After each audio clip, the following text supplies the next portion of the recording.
Retomamos el programa, retomamos el contenedor.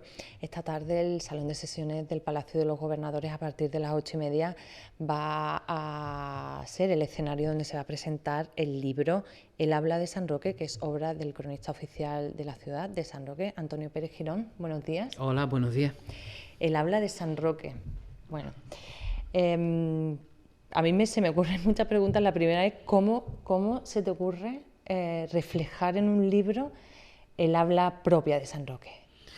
¿Cómo surge esta idea? Bueno, ahora no es nuevo que las diferentes poblaciones estén sacando, hay muchísimos libros sobre las hablas locales, y eso se inscribe en el interés por el habla andaluza. Y el habla andaluza es, la modalidad lingüística más estudiada de España, por encima del castellano, del catalán, del vasco, del gallego. Y bueno, pues yo me pareció una cosa curiosa el abordar este habla de nuestro pueblo, que eso sí, es un habla idéntico a las poblaciones cercanas. Lógicamente no hablamos de manera diferente, pero sí que tiene también su cierto vocabulario peculiar, sus frases peculiares y demás.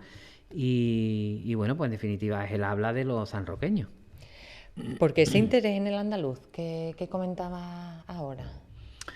El interés general, ¿no?, que hay sobre el andaluz, sí. porque el andaluz es una forma de hablar que todavía no está realmente encasillada. Hay quien dice que el andaluz es cuando nace el español, hay dos vertientes a partir del siglo XVI del español, que uno es el castellano que conocemos como tal, puro, porque como le suelen decir los puristas, que es el de la parte septentrional de la península, y hay un castellano atlántico, que es el castellano andaluz, es el castellano de América y es el castellano de las Islas Canarias. Después también hay otros autores que dicen que el andaluz viene de un idioma que se hablaba era una lengua romance que se hablaba en Andalucía antes de la llegada de los musulmanes, que era la aljamía, y que se siguió hablando y que además era anterior al castellano. Entonces, claro, evidentemente los andaluces sí hablamos un español, pero hablamos un español diferente y no hablamos castellano. Hablamos español andaluz. Claro, nos dicen que hablamos muy mal el castellano, pero no, es que hablamos un español andaluz perfecto, porque hablamos un español andaluz muy culto, ¿no? Lo que pasa que es verdad que se ha trivializado mucho el habla andaluza y probablemente ese interés que hay por esos estudios tiene mucho que ver con la defensa del andaluz, porque todos vemos como, por ejemplo, en las televisiones, pues de los telefilmes y eso, pues la chacha, la chica de la limpieza siempre es andaluza, que normalmente no es una andaluza original, sino que es una castellana que se aprieta mucho en hablar andaluz, que es analfabeta, no sabe leer, no sabe escribir. Nunca el andaluz es el licenciado, siempre es el mayordomo. Pasa como en las películas americanas de Hollywood, que los negros eran los que llevaban las maletas en las estaciones, exactamente igual, ¿no? Y cómo pues se creen que los andaluces que estamos toda la vida contando chistes y identifican el andaluz, y bueno, pues es una forma de intentar romper esos mitos creados en contra del andaluz, que el andaluz es una cultura muy antigua, que hasta tal punto que no se ponen de acuerdo ni los lingüistas de dónde viene el andaluz, ¿no? Que sienta muy mal, además, y se ve ahora mucho en las redes sociales, que por ejemplo se metan con el andaluz porque no entienden, no lo entienden y señalan al andaluz como una lengua, como lo que acabas de decir, que no es ni pura y que es un castellano mal hablado. No lo entienden, pero sienta muy mal, y además siempre los defensores del andaluz ponen por delante a García Lorca, a grandes poetas, a Machado, andaluces, que a pesar no, que gracias a ese castellano o a ese andaluz, pues son figuras claves de la literatura en nuestro país. Claro, los grandes literatos de España han sido andaluces y siguen siendo andaluces. Y además han escrito, no se puede escribir el andaluz, aunque hay Sí. una forma también de escribirlo, que hay una minoría que lo defiende, pero han escrito sobre temas andaluces, sobre entornos andaluces y han utilizado expresiones netamente andaluzas en esa literatura que no solamente a nivel español, sino que ha sido a nivel universal, ¿no? Las grandes obras de García Lorca utilizan muchos andalucismos y ese es el gran problema, que se identifica al andaluz, el habla andaluza, pues con una cosa de descrédito, una cosa que Exactamente. realmente y algunos andaluces pues sienten hasta cierto complejo, ¿no? Porque hablan andaluz y lo miran mal, ¿no? Y yo creo que hay que romper con esa forma de juzgar al andaluz, y una forma es esta, Sentirnos divulgar orgullosos ya también. y divulgar, hacer publicaciones y demás de nuestra forma de hablar, ¿no? El habla de San Roque. Expresiones que sean típicas de aquí, que compartamos también con el resto de localidades del campo de Gibraltar.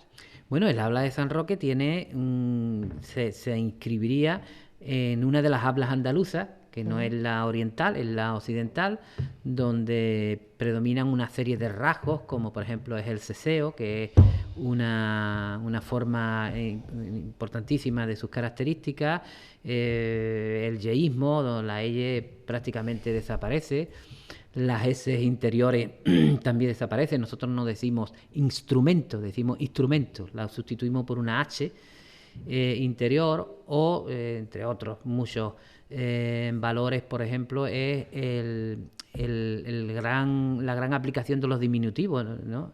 En cuandito llegue, ahora mismito, ¿no? Esa forma de hablar que flexibiliza mucho el lenguaje, pues eso es clásico también en San Roque. Y después pues hay expresiones acuñadas en este pueblo, expresamente de este pueblo, ¿no? Por ejemplo, una de ellas podría ser vas a pasar más hambre que los pavos de Siriaco. Porque Siriaco era un señor que vivía justamente aquí donde tenéis vosotros este edificio de la televisión, y bueno, pues era un señor que tenía muchísimos pavos y claro, en una situación de penuria económica y demás, pues Era lo último que la gente comía. se preguntaba que cómo podía alimentar tantos pavos, que seguramente que lo hacía, ¿no? Hay expresiones como eres más guarro que los cochinos de Juan Amao. También muy Juan propio de Amao aquí. tenía unas tierras ahí muy cerca donde está Cuatro Vientos, por ahí por la zona esa, y tenía grandes piaras de cochino, y bueno, pues son expresiones muy típicas de aquí, ¿no? Y lo mismo ocurre con palabras, ¿no? Por ejemplo, una de las expresiones o de las palabras acuñadas, porque el andaluz, como es tan flexible, pues eso es lo que ha hecho, por ejemplo, que sea el castellano atlántico, gracias a que el porcentaje más grande de andaluces, de peninsulares que llegan a América, provienen de Andalucía en los años posteriores a la conquista. Entonces el habla andaluza se va imponiendo En el Nuevo Mundo, en el ¿no? Nuevo Mundo, mientras que el castellano puro se encastilla, nunca mejor dicho, o se encasilla, para ser más exacto, y no se hace más flexible. El andaluz sí es capaz, ¿no? Y eso venía a colación con lo que te comentaba con anterioridad, y es que expresiones que flexibilizan el lenguaje. Por ejemplo, en San Roque, a los postes de hierro que se colocan en las aceras para proteger a los peatones se les llaman los colladitos. Y se le llaman los colladitos porque fue el concejal que los implantó, fue Francisco Collado, y el hijo de él, muy amigo nuestro, que bueno, pues con esa gracia andaluza del pueblo, pues le llamó los colladitos. Y desde entonces pues se le llaman los colladitos, ¿no? Los colladitos. Y esas son palabras que se van imponiendo por el uso que hacen los vecinos y se generalizan de tal modo que incluso palabras que nacen aquí y después se proyectan en otros lugares. Hay en otros diccionarios sobre hablas andaluzas palabras sanroqueñas que se explicitan concretamente de aquí, de San Roque, ¿no? Por ejemplo, la veta, cuando hace un mal tiempo, por ejemplo, ahora que está lloviendo tanto fuera, pues hoy la veta está mala, ¿no? Y después eso se ha proyectado a otro sitio, pero es netamente, ha nacido en San Roque. Donde, bueno, yo quería decir, esa flexibilidad que está enriquece muchísimo. Claro, claro, enriquece mucho el lenguaje, facilita el entendimiento, aunque digan lo contrario, que a nosotros no se nos entiende, pero sí se nos entiende muy bien. Y además, por eso decía, mientras que el castellano se ha quedado, aunque el castellano ha evolucionado, no es el mismo castellano antiguo, pero claro, a partir del siglo XVI es el andaluz, el que avanza más, el que incluso se mete en Canarias, porque ya son principalmente las fuerzas militares de Castilla ya ha ocupado Andalucía y son soldados que aporta Andalucía en la toma de Canarias. ¿No? Claro, a los guanches en Canarias. Entonces, claro, esto ha influido, porque pasa tiempo, va influyendo, y entonces, pues claro, el andaluz es una lengua, y si no, no es una lengua, pero es una forma de hablar, que incluso el propio Torrente Ballester, un académico y un lingüista de esa altura, llegó a decir que era el castellano mejor hablado, ¿no? Porque era el que flexibilizaba la ortografía de tal manera, ¿no? que la adaptaba a las circunstancias y después además se iba imponiendo.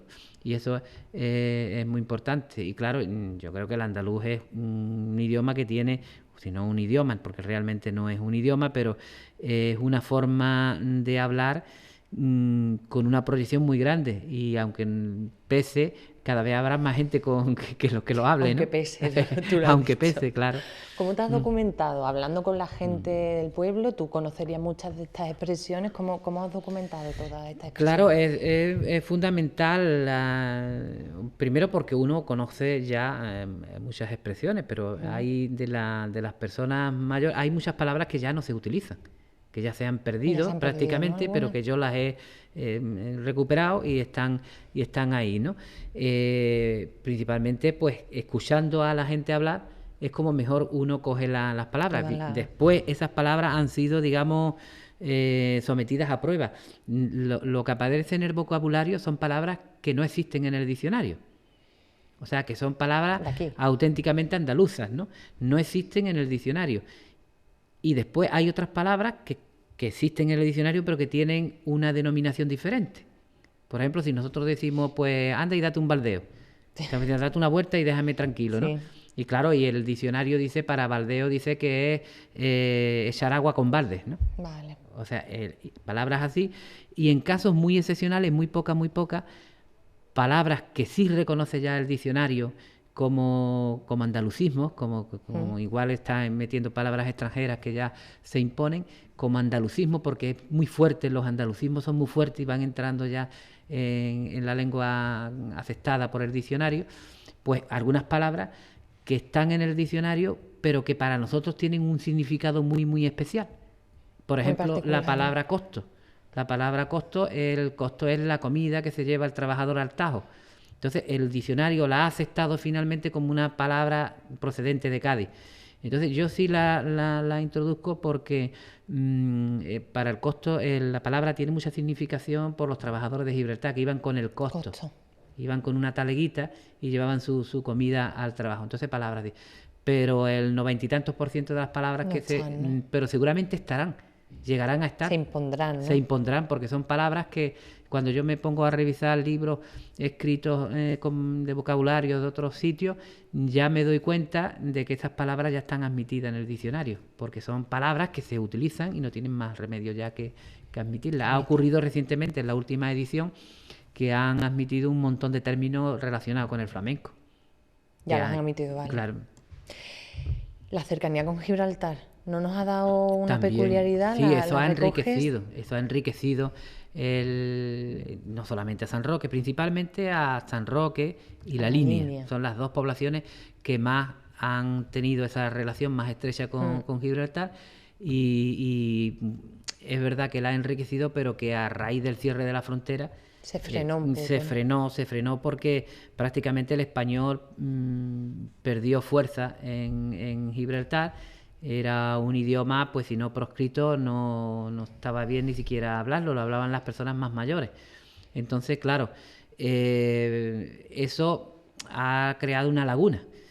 Pero es verdad que eso enriqueció. Hoy las nuevas generaciones ya no lo utilizan. No pero, conocen, es verdad. claro, pero esos mi términos. generación sí. Nosotros hablábamos con expresiones de Gibraltar, de esa mezcla, digamos, entre llanito y andaluz, que cuando las hablabas fuera, pues no te entendían nada, no Las sabían. caras que ponían. Claro. Es que yo muchas veces he utilizado Claro. palabras de esas y la gente no sabe por dónde... Claro, y a nosotros los niños nos parecían raro cuando venía algún chiquillo que pasaban las vacaciones aquí, cuando íbamos a jugar a las canicas, nosotros no sabíamos lo que eran las canicas. Eran los Y Mebli además nos aquí. parecía raro lo que estaba diciendo, ¿no? Porque eran Mebli. Eran Y Mebli claro, de decíamos siempre. Mebli y ellos no lo entendían. Y claro, como eso, muchísimas palabras. Entonces yo recojo algunas de las palabras que se utilizaron mucho, que hoy ya desafortunadamente no se Están casi en utilizan, porque desuso. eso enriquece, el mestizaje se enriquece el lenguaje. Y bueno, pues se han perdido mucho, pero eso estaba de una manera muy habitual y se hablaba. Sí, era muy normal, muy normal. Todo el mundo la utilizaba y entre los niños pues no decíamos fuera de juego, decíamos orsay, ¿no? Porque venía de una denominación inglesa. Yo no sé inglés, no sé pronunciar su forma inglesa y como esa pues nosotros decimos en vez de acera decíamos marchapié. Uy, el marchapié a mí me encanta. Por ejemplo, ¿no? Que viene un italiano, ¿no? De marchapiele o algo así, del italiano genovés de Gibraltar. Entonces, claro, son palabras que han enriquecido la forma de hablar de la frontera, de los sitios de la frontera. En La Línea no sé si todavía se conservan algunas, yo creo que se ha ido perdiendo mucho. Y bueno, por lo menos recogerla como también características de aquí, de esta zona. Y una parte de nuestra forma de ser. ¿Dónde podemos encontrar el libro? Se presenta esta tarde, lo hemos dicho, en el Palacio de los Gobernadores a partir de las 8:30, pero quien esté interesado en comprar el libro, ¿dónde lo podemos encontrar? Yo me imagino que ya eso es hoy la presentación, pues se puede adquirir en la presentación, pero después estará pues en las librerías de San Roque, para quien esté interesado. Sí. Es una tirada muy corta, también lo tengo que decir, es una tirada muy corta y bueno, digo por si alguien tiene interés en tenerlo, que se dé un poco de prisa porque no sabemos cuándo saldrá otra tirada, claro. Hay pocos ejemplares. Antonio Pérez Girón, muchísimas gracias por acudir al plató de Canal San Roque Televisión, al contenedor. Enhorabuena y que salga todo perfecto esta tarde. Muy bien, pues muchas gracias a vosotros. Hasta pronto.